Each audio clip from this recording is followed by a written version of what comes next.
ఒక న్యాయ కోవిదునికి అర్ధాంగిగా, జీవిత సహధర్మచారిణిగా అడుగుపెట్టి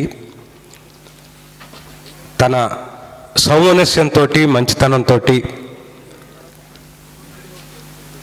చాలా మంచి వ్యక్తిగా గుర్తింపు పొందినటువంటి ఈనాటి మన ఆత్మీయ అతిథి, మనందరి ఆడపడుచు, సంక్రాంతి రోజు వసంతలక్ష్మి గారు ఈ వేదిక మీద అడుగు పెట్టడం మాకు ఒక శుభప్రదంగా మేము భావిస్తూ మేడం గారిని తమ సందేశాన్ని అందించవలసిందిగా కోరుతున్నాం.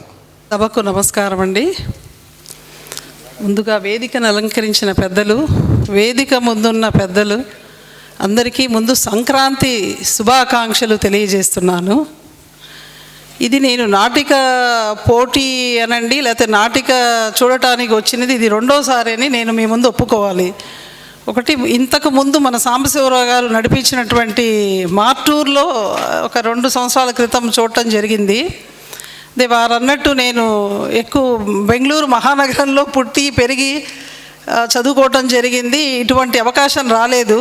కాకపోతే ఇట్లా నాటిక జరుగుతుండగా చూడటం, ఇంత చిన్న పిల్లలు ఎంతో కాన్ఫిడెంట్గా, ఎంతో చక్కగా తమ విద్యను ప్రదర్శించటం చాలా ఆనందదాయకంగా ఉంది.